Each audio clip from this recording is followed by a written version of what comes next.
कि कोई माई के लाल बाल बांका नहीं कर सकता है। सुरक्षा की इतनी पुख्ता व्यवस्था हमने की है यूपी के अंदर। देखो, जिनकी गर्मी हम शांत कर चुके हैं उनको गर्म मत होने दीजिए। अब सत्ता नहीं, घास की रोटी खाएंगे लेकिन विदेशी हुकूमत के सामने कभी सिर नहीं झुकाएंगे। जाति के सौदागर उपयोग करेंगे, बाद में सौदेबाजी करके गायब हो जाएंगे। हमें किसी भी ऐसे व्यक्ति के बहकावे में नहीं आना है जिससे हमारा राष्ट्र धर्म खतरे में आए। याद रखना, इस देश के राष्ट्र धर्म को हमेशा खतरा जब भी आया है, इन्हीं लोगों के कारण आया है जिन्होंने जातीयता के आधार पर समाज के सामाजिक ताने बाने को छिन्न भिन्न किया है, हमेशा छिन्न भिन्न किया है। और बहनों और भाइयों, मैं आपको इस बात के लिए आश्वस्त करता हूं कि कोई माई के लाल बाल बांका नहीं कर सकता है। सुरक्षा की इतनी पुख्ता व्यवस्था हमने की है यूपी के अंदर। आज आप देखते होंगे बड़े बड़े दुर्दांत माफिया और अपराधी किस कदर उनकी दुर्गति हो रही है। आप देख रहे होंगे, जिनके नाम से ही लोग कर्फ्यू जैसा माहौल होता था, आज उनकी दुर्गति क्या है हर व्यक्ति देख रहा है। इन माफिया और अपराधियों की स्थिति क्या है आप रोज सोशल मीडिया के प्लेटफॉर्म को उठा करके देखते होंगे। एक दुर्दांत माफिया ऐसा भी था, बहनों और भाइयों, जब वह समाजवादी पार्टी की सरकार के समय चलता था तो मुख्यमंत्री हो या मुख्य न्यायाधीश, इन सब के काफिले रुक जाते थे और माफिया का काफिला निकलता था।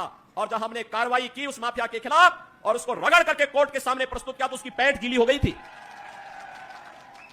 उसकी पैंट गीली हो गई थी।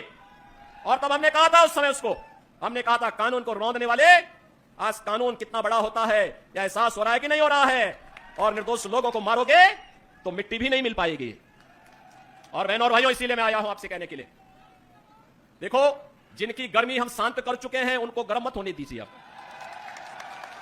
इस क्षेत्र को विकास की मुख्य धारा के साथ जुड़ने दो। उनकी सबकी गर्मी शांत हो गई है, वे गए काम से। और इसीलिए मैं आप सबसे अपील करने के लिए आया हूं कि पूरे देश की एक आवाज है, पूरा देश एक ही स्वर में बोल रहा है। और वह बोल रहा है कि फिर एक बार मोदी सरकार, हमें वह सरकार चाहिए जो कावड़ यात्रा चला सके। कर्फ्यू लगाने वाली सरकार नहीं चाहिए, कर्फ्यू लगाने वाले लोग नहीं चाहिए। हम लोग इस बात को ध्यान में दें, जो लोग कर्फ्यू के पक्षधर रहे हैं, दंगा पॉलिसी जिनकी इस पूरे क्षेत्र में यहां के निर्दोष नागरिकों पर झूठे मुकदमे दर्ज करके यहां के नौजवानों के जीवन को जिन लोगों ने निगलने का काम किया था, उन लोगों को कभी माफ करने की आवश्यकता नहीं।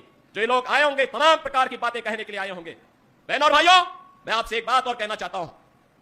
आपने महाराणा प्रताप का जीवन देखा होगा। महाराणा प्रताप, जब महाराणा प्रताप की बात होती है तो भारत के स्वाभिमान की बात होती है, भारत के सम्मान की बात होती है। स्वधर्म और स्वराष्ट्र के लिए कैसा बलिदान चाहिए। सत्ता नहीं, घास की रोटी खाएंगे लेकिन विदेशी हुकूमत के सामने कभी सिर नहीं झुकाएंगे। बहनों और भाइयों, जिन लोगों ने कर्फ्यू करके इस क्षेत्र में बहन बेटियों की इज्जत को नीलाम करने का काम किया था, जो लोग यहां की बेटी और व्यापारी के जीवन के लिए खतरा बन चुके थे, उन लोगों को फिर से पनपने का अवसर मत दीजिए।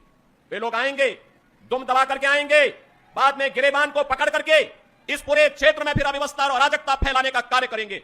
इसलिए मैं आज आपका आह्वान करने के लिए आया हूं। विकास में कोई कोताही नहीं बरती गई, किसी भी प्रकार की कोई कोताही केंद्र और राज्य शासन ने नहीं बरतने दी। सुरक्षा के साथ कोई खिलवाड़ नहीं होने दिया, बेटी और व्यापारी को सुरक्षा का माहौल दिया।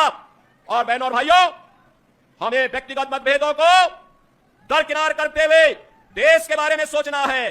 देश और राष्ट्र धर्म से बढ़कर के हमारे लिए कोई कुछ नहीं हो सकता है। और दूसरी तरफ लोक कल्याण और